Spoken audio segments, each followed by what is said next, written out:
En el cine de oro mexicano brillaban las estrellas más grandes y no solo por su talento en pantalla. Detrás de cámaras, entre susurros y miradas cómplices, corrían rumores que hoy siguen encendiendo la imaginación de muchos. ¿Quiénes eran los verdaderos galanes mejor dotados del cine nacional? ¿Es verdad lo que se decía en los pasillos? En este video, vamos a desempolvar leyendas, anécdotas y uno que otro mito que ha sobrevivido por generaciones de 10 ídolos de la mejor época del cine. Así que ponte cómodo, porque esto apenas comienza. ¿Estás listo? Comencemos. Antonio Aguilar no solo se le recuerda como el gran charro de México, sino también como un hombre que desbordaba una presencia arrolladora dentro y fuera del set. Su voz potente, su andar firme y su mirada penetrante eran apenas el primer aviso, porque según muchos, su verdadero impacto se sentía cuando las cámaras se apagaban. En los camerinos y durante los rodajes, más de una actriz y también algunas asistentes de producción contaban entre risas nerviosas que Toño tenía una fama que iba mucho más allá de su talento vocal o su destreza para montar a caballo. Era un hombre que llenaba el espacio, aunque estuviera en silencio, decía una vieja entrevista que le hicieron a una actriz de la época, quien pidió mantenerse en el anonimato, pero que dejó entrever que, digamos, las proporciones del charro eran épicas. Se decía que tenía una energía imponente, casi animal, que su sola presencia bastaba para que los sets se quedaran en silencio. Y aunque siempre fue discreto, el rumor más atrevido que ha sobrevivido el paso del tiempo es que una vez, en pleno ensayo para una película, su ajustado vestuario tuvo que ser modificado varias veces porque simplemente llamaba demasiado la atención. Uno de los mitos más contados en el medio, aunque nadie lo ha confirmado directamente, es que su esposa, Flor Silvestre, en una cena familiar, habría soltado entre risas que a Toño lo amarraban más por generoso que por celos. ¿Realidad o puro chisme? Eso ya lo decide quien escuche. Hablar de Arturo de Córdoba es hablar del galán sofisticado, el hombre elegante, de voz grave y dicción perfecta, que parecía haber nacido para recitar poesía o para hacer pecar con una sola mirada. Pero lo que no todos cuentan, o al menos no en voz alta, es que Arturo arrastraba una fama muy particular entre sus compañeras de escena.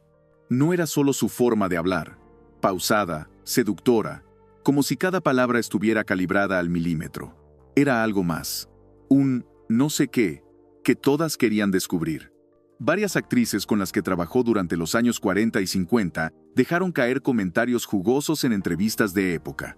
Una de ellas, en tono juguetón, dijo: lo más difícil de actuar con Arturo era fingir que una no se derretía, aunque estuviera vestida de monja. Otra, ya en su vejez, soltó sin filtros. Él no actuaba, él te hipnotizaba, te hablaba cerquita, te miraba como si supiera cosas de ti que ni tú sabías. Y bueno, luego se hablaba de su don, que no era solo verbal. Si me entiendes, el rumor más jugoso, y quizás el más repetido en los pasillos de estudios como los de Churubusco, es que Arturo tenía un apodo secreto entre técnicos y asistentes: el metrónomo.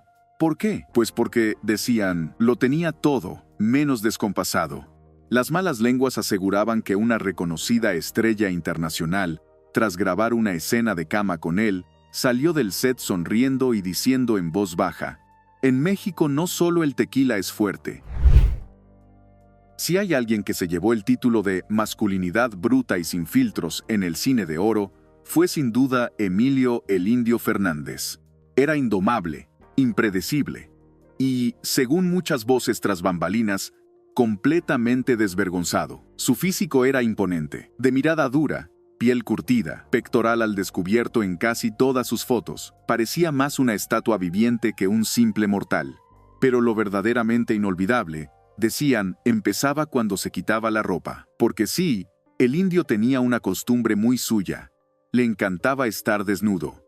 Ya fuera en su casa, en su set o en alguna fiesta privada, era común que alguien dijera: ahí viene Emilio, y la advertencia no era por su carácter, sino porque venía como Dios lo trajo al mundo.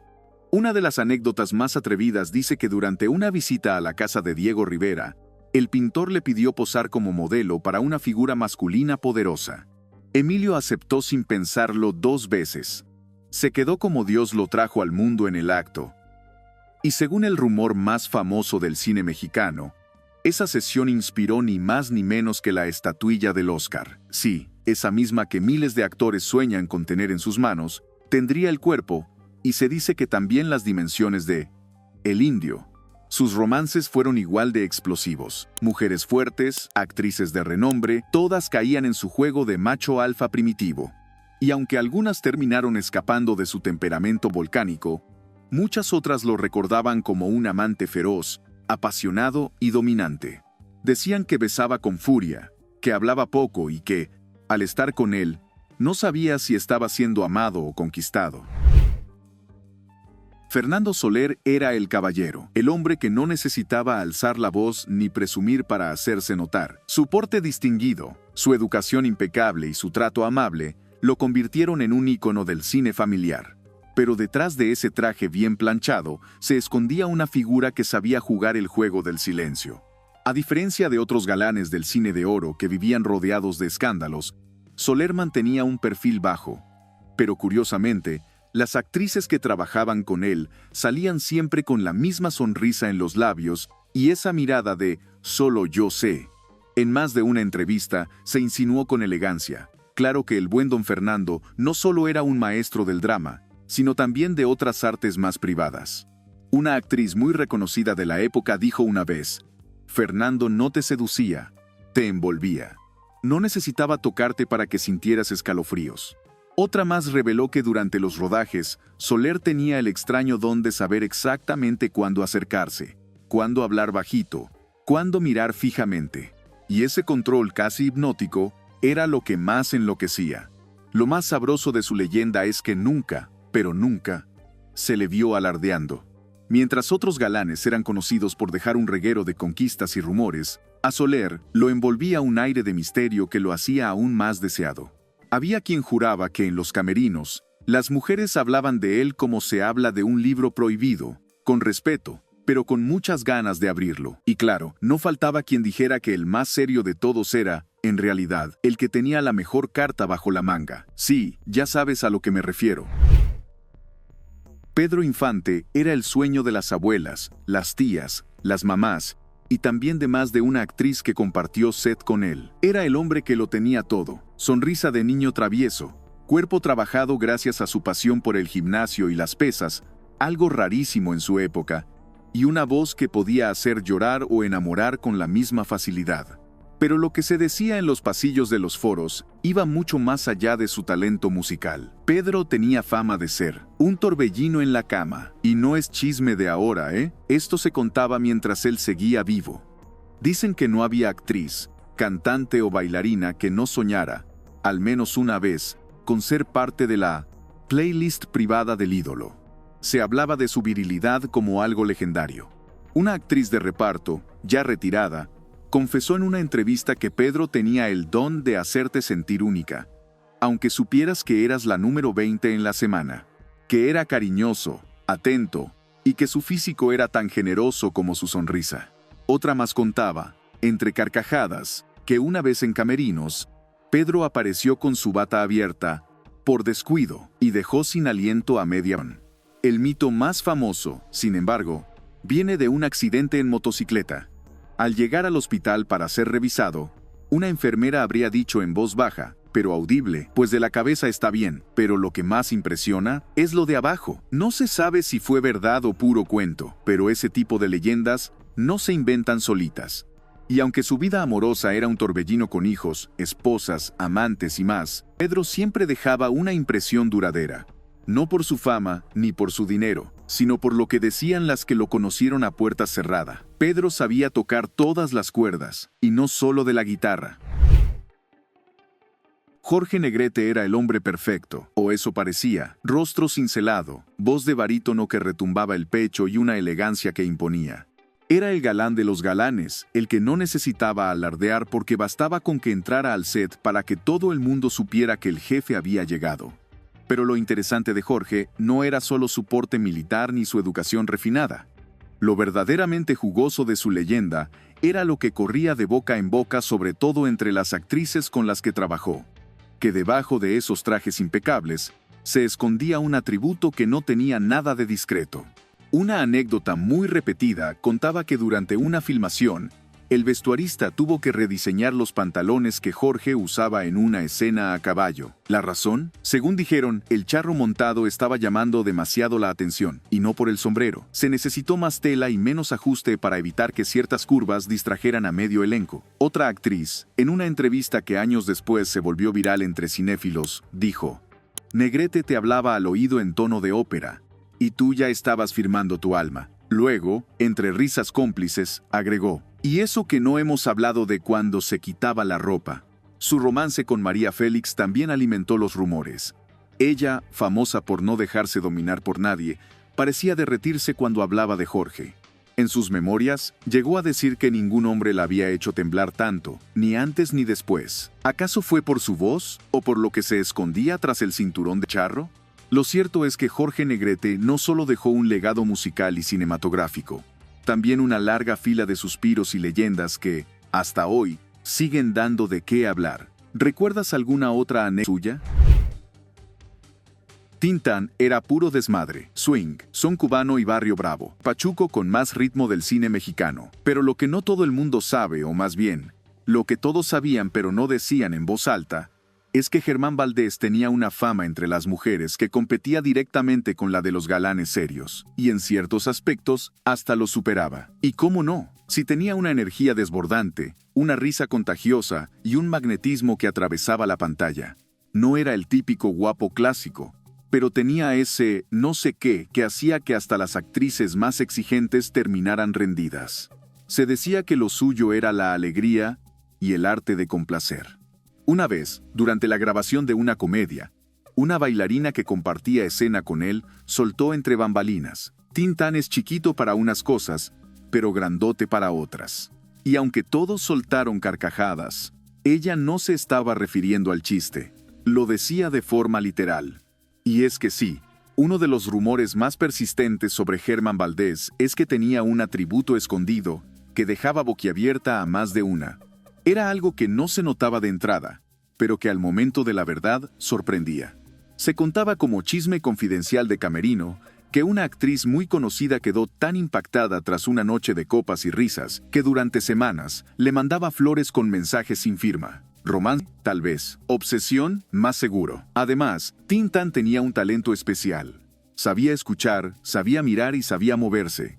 No era de poses ni solemnidades.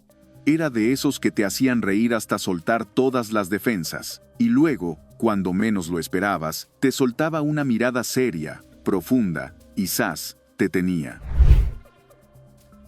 Mauricio Garcés no necesitaba montar a caballo, ni cantar rancheras, ni levantar pesas para ser el galán absoluto. Él solo tenía que aparecer con su traje perfectamente entallado, su copita de coñac y ese tonito seductor que convertía cualquier frase en una insinuación. Era puro estilo, pura labia y, según cuentan, pura potencia. Su imagen de conquistador empedernido, de amante refinado que dominaba el arte de seducir con ironía y clase, no era solo actuación, era él. Y aunque muchos creyeron que todo era un personaje, en los camerinos y fiestas privadas se susurraba otra cosa, que Mauricio era así todo el tiempo, y que detrás de esa fachada de dandy mexicano se escondía un hombre con un apetito voraz y herramientas a la altura. Una actriz que trabajó con él en 3 películas dijo, sin filtros: era todo lo que aparentaba, y un poquito más, agregó, de risas, que con Mauricio no solo había que estar lista para reír y coquetear, también para aguantar, porque, según ella, el hombre no era de medias tintas. También hay una historia muy conocida entre los técnicos de Televisa.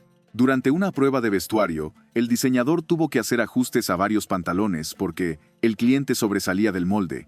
Nadie se atrevía a decirlo directamente, pero la costurera principal murmuró: este traje no es para mortales, es para un monumento. Además, se decía que Mauricio tenía una regla: nunca repetía una conquista, no porque no pudiera, sino porque, según él, una buena función no se repite, se recuerda toda la vida. Y vaya que lo recordaban. Pero lo más impactante era su control. Garcés sabía exactamente cuándo mirar, cuándo callar, cuándo lanzar ese arrús al oído y dejar temblando. Era un hombre que dominaba el ritmo del juego. Joaquín Cordero era el clásico galán maduro, ceja poblada, voz grave, postura de autoridad. En pantalla era doctor, general, político, pero en la vida real tenía su propio ejército de conquistas. Era elegante, sí, pero también tenía un lado atrevido que lo hacía peligrosamente irresistible. Cuentan que le gustaba pasearse en bata por los sets muy casualmente abierta, y que más de un asistente de maquillaje se llevó sorpresas al entrar a su camerino sin tocar. Él no se inmutaba, solo sonreía y soltaba un «Pásale, ya estamos entre adultos». Una vez, durante una filmación en Acapulco, varias personas del staff aseguraron que lo vieron saliendo del mar completamente desnudo, sin preocuparse por esconder nada. «Eso es lo que hay», dijo, y se fue directo a su cabaña como si nada. Desde entonces, en el set lo apodaron El Tritón, y no precisamente por su canto. También se decía que tenía un talento especial para mantener romances discretos, con varias al mismo tiempo. Y aunque siempre negó todo con una sonrisa de caballero, las actrices no olvidaban. De hecho, más de una lo mencionaba en entrevistas con esa risa entre nostalgia y satisfacción cumplida. Luis Aguilar, conocido como el Gallo Giro, fue uno de los charros más queridos del cine de oro. Tenía ese aire rebelde, la sonrisa fácil y una mirada de esas que parecen acariciar. Pero lo que más se decía de él entre chismes de camerino y carcajadas cómplices es que el apodo de Gallo no era solo por su canto fuerte, sino por su espolón de respeto. Luis tenía fama de ser alegre, intenso y muy generoso en privado, según lo contaban algunas actrices que trabajaron con él. En los estudios, era conocido por no tomarse las cosas demasiado en serio, salvo cuando se trataba de dar placer. Una actriz, muy reconocida en su tiempo, dijo entre risas en una entrevista vieja: «Luis era tan bueno cantando, como en la intimidad». Una historia medio oculta pero jugosa, contaba que durante una fiesta privada en casa de un productor, Luis decidió meterse a la alberca como Dios lo trajo al mundo, a plena luz de día, solo porque alguien dijo: «¿A que no te atreves?». No solo se atrevió, sino que se llevó varias ovaciones de pie. Y no fue por la voz. Además, se decía que era un amante apasionado, de esos que no andaban con rodeos. El Gallo no picoteaba, él entraba directo al corral, se murmuraba con picardía entre actrices y maquillistas. Y ahora dime tú, ¿quién de todos estos galanes crees que de verdad tenía la fama bien ganada? ¿O falta alguien en esta lista que merezca su propio segmento? Déjamelo en los comentarios, porque esto apenas se está poniendo bueno. Nos vemos en el próximo video de Tiempos de Oro.